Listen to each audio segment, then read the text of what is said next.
South Koreans are a fascinating people. They live in a country where everything is fast, the internet, the fashion trends, the plastic surgery appointments, and even the aging process of K-pop groups. If a Korean trend lasts longer than 6 months, that's considered ancient history. This is a society where teenagers study like they're trying to defuse a bomb, adults work like they're trying to escape debt collectors, and everyone drinks like tomorrow doesn't exist. And somehow, they still manage to look flawless in every selfie. Korea is the only place where a person can sleep 4 hours, work 12, watch a drama for 3, cry twice, and still wake up looking like they walked out of a skincare commercial. It's impressive, it's terrifying. It's Korea. Now, Koreans didn't become like this by accident. No. It took centuries of chaos, invaders, pressure, comparison, competition, and a national desire to never, ever look weak in front of the neighbors. Japan modernized first, China has the size, North Korea has whatever they have, so South Koreans decided, fine, we'll become the most hardworking, trend-setting, overachieving people on the peninsula, and they succeeded. They turned a war-torn country into an economic powerhouse, invented half the apps you use, produced the music your entire family secretly listens to, and created enough skincare steps to qualify as a college degree. So yes, Koreans are the way they are because of history. If you really want to understand why South Koreans live life on hard mode, you have to start with one simple fact. Korea was born in a neighborhood where everyone is bigger than you, stronger than you, and constantly trying to take your lunch. To the west, China, a giant empire with a PhD in conquering people. To the north, nomadic warriors who woke up every day choosing violence. To the east, Japan, an island that spent centuries practicing sword techniques on whoever was closest. And in the middle, a small peninsula with mountains, rice fields, and a population trying to mind its own business. But minding your own business doesn't work when your neighbors keep showing up uninvited. So Korea learned early, if you don't stay strong, disciplined, and unified, you disappear. That survival instinct is the earliest seed of Korean culture. The competitiveness started there. The obsession with education started there. The pressure to not embarrass your family? Oh yeah, definitely started there. For thousands of years, Korea wasn't competing with itself. It was competing with entire empires. And when you live like that long enough, it becomes your identity. Because a nation doesn't become strong by choice, it becomes strong by necessity. Now, if you think Koreans are competitive today, wait till you hear what their ancestors went through, because for most of history, Korea wasn't just a country, it was a prize, a shiny peninsula everyone wanted a piece of. If ancient East Asia were a group project, Korea was the quiet kid who did all the work, and China and Japan were the loud teammates who kept trying to take credit. Historians estimate Korea was invaded, attacked, raided, burned, or bothered over 900 times. 900. At that point, it's not history, it's harassment. Imagine building a house. Japan burns it, you rebuild. China invades, you rebuild. Mongols show up with horses, arrows, and no chill. You rebuild again.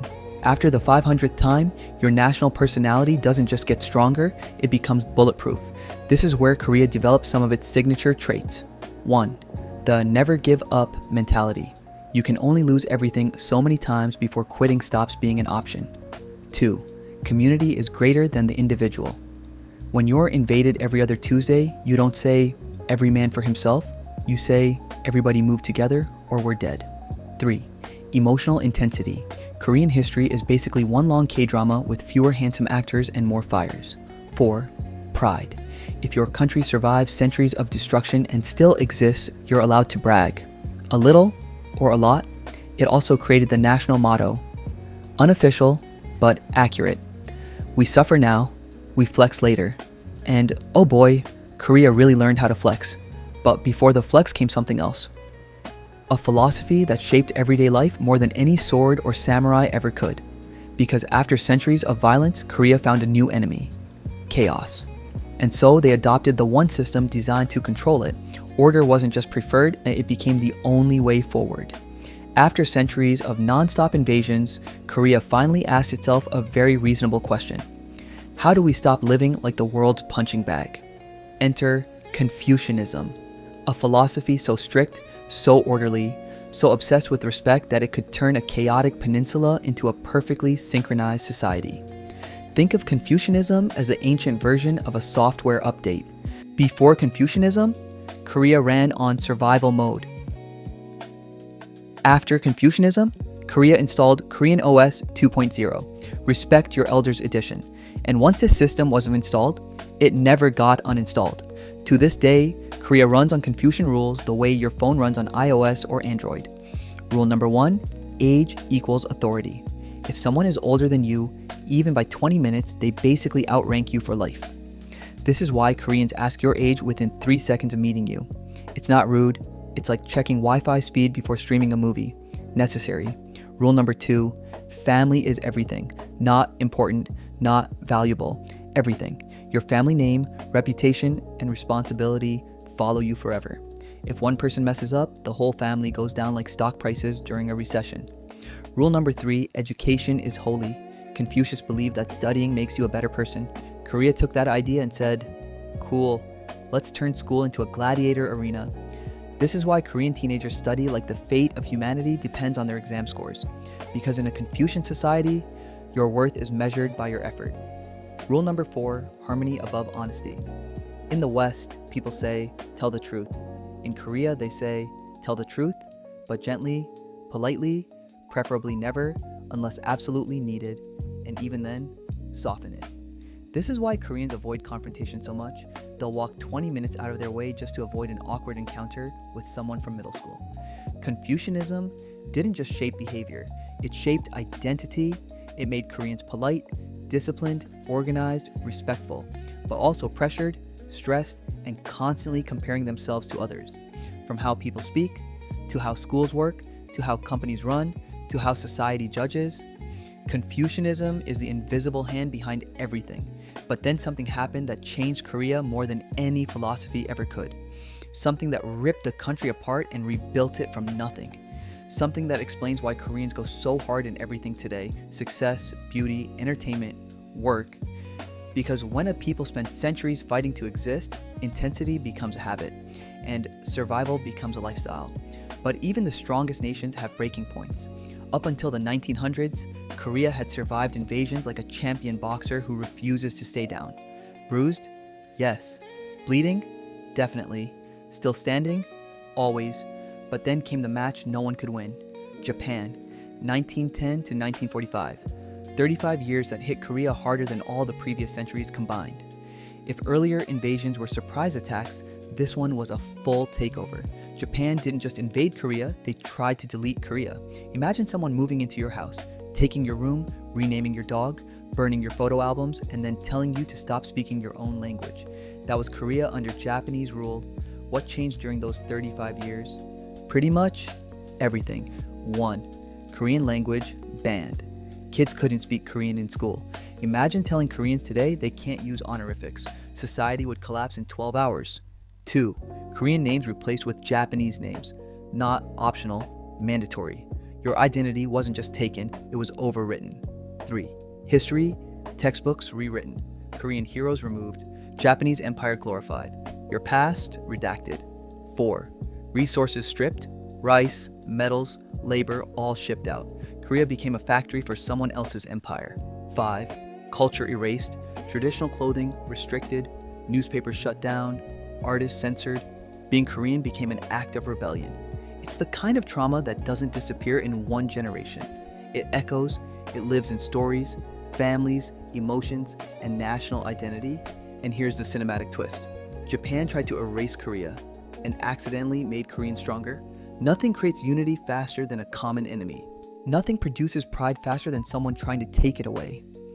Nothing fuels ambition faster than humiliation. This period forged a national mindset. Never be weak again. Never fall behind again.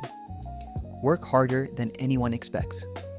The trauma didn't just hurt Korea, it shaped modern Korea. The pressure to succeed, rooted here. The desire to show the world their strength, born here. The competitive, perfectionist culture, fired up here. You think Koreans hustle today? It started in 1910, but the story isn't over, because after liberation in 1945 came something even more explosive.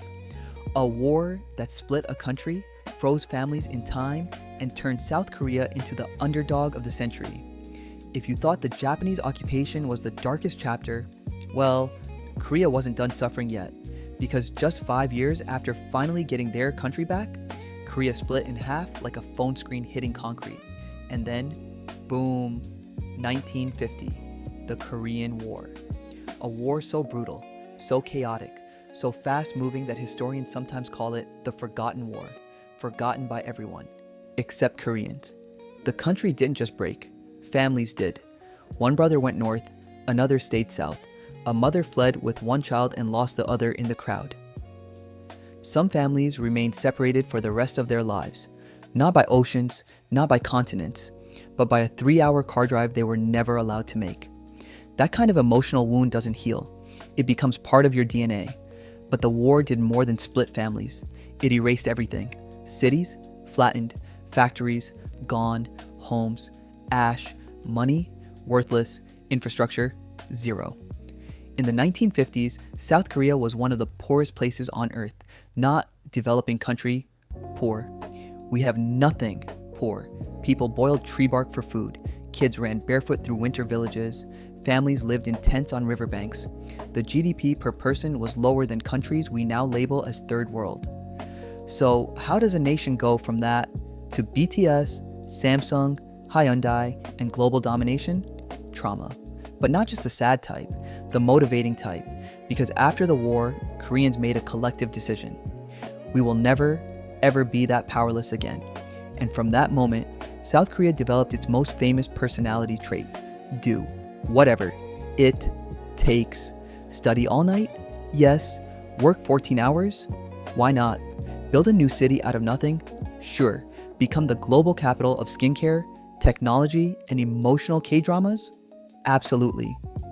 South Korea went into survival overdrive, not because they wanted to dominate the world, but because they were terrified of ever being vulnerable again. It wasn't ambition, it was insurance. And this mindset, this pressure, this obsession with strength would lead to one of the greatest transformations in human history. A transformation so fast, so unexpected, so dramatic that economists literally named it a miracle. A miracle with a very Korean name. Because when a nation rises from nothing, it doesn't walk, it runs. How Koreans speedrun modernization faster than anyone in history. If the Korean War was the darkest night, the decades after were the sunrise. A very chaotic, loud, stressful sunrise, but a sunrise nonetheless. Because South Korea didn't just rebuild, they upgraded, and they did it at a speed that still makes economists rub their eyes like, wait, how? Picture this, 1953, Korea has almost nothing. 1960s, Korea still has almost nothing, but now they're angry about it. 1970s, factories pop up like mushrooms after rain. 1980s, Korea starts making electronics. 1990s, Korea starts making good electronics. 2000s, Korea starts making the best electronics. 2010s, Korea takes over world culture. 2020s, Korea owns the internet's heart, soul, and Spotify playlists. How did this happen? Park Chung-hee, the dictator who treated the country like a startup. Ah yes, General Park, a man with, let's say, mixed reviews.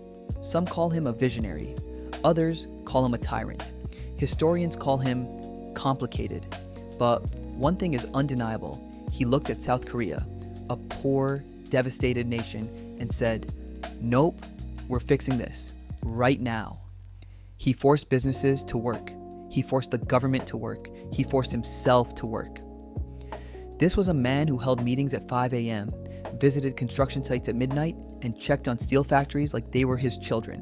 South Korea didn't grow because it wanted to. It grew because Park said, build it, or else. And so, Korea built steel mills, shipyards, companies, bridges, phones, cars, an entire modern country, from scratch. He jump-started the chaebol system, family-run mega companies like Samsung, Hyundai, LG, SK. Basically, if your phone, car, fridge, washing machine, and TV all say made in Korea, you have Park to thank, and maybe also to blame. Seoul, the city that leveled up like a video game. Seoul in the 1960s looked like a historical drama. Seoul today looks like the future. Skyscrapers, neon lights, subways that arrive every 3 minutes, and Wi-Fi so strong it could probably power a spaceship. Korea didn't modernize slowly, it modernized violently. A whole generation grew up watching their city evolve faster than they could process. 1 year, farms, next year, factories, next year, glass towers, next year, Gangnam Style. It was development on steroids, and Koreans were sprinting just to keep up. And now, competition became the national religion, and this is where the Korean personality fully forms. Because when a country transforms that fast, people start to believe something. If we stop even for 1 second, we'll fall behind. Behind Japan, behind China, behind the US, behind each other. This is why Koreans move fast. Work fast, date fast, break up fast, invent trends fast, retire K-pop idols even faster. In South Korea, the national fear isn't failure, it's slowness, because survival required speed, and speed became culture. It wasn't just how Korea rebuilt, it became who Korea was. And what came next was something the world had never seen. The miracle that shocked the world. Korea went from a war-torn wasteland to a top 10 global economy, the #1 shipbuilder, a titan in tech, a cultural superpower, the world's skincare capital, home to the strongest soft power on earth. This wasn't luck. This wasn't magic. This was obsession. An obsession rooted in trauma, pride, pressure, and the endless desire to prove we are not weak, not anymore. And that obsession didn't just rebuild a country, it re-engineered a mindset. Because when you rise from nothing, you don't aim for good enough. You aim for world class every time. That's why Koreans don't just make phones. They make the phones your phone wants to be. They don't just make music. They make the music your country sends to Eurovision and still loses to. They don't just make beauty standards. They export them globally, like a high-pressure skincare missile. And behind all this excellence is something uniquely Korean. A fire that says, if we survive that, we can conquer anything. It's the reason Korean students study like it's an Olympic sport. It's why Korean workers treat deadlines like incoming meteors. It's why K-pop idols train harder than most professional athletes. And it's why even Korean grandmas walk faster than the average foreign soldier. Because Korea's success isn't an accident. It's a response. A response to invasion, a response to humiliation, a response to poverty, a response to a world that underestimated them for far too long. What you see today, the confidence, the competitiveness, the perfectionism, the speed, is the final form of a nation that refused to die. Korea wasn't supposed to be great, but it became great anyway. And that, more than anything, is why Koreans are the way they are.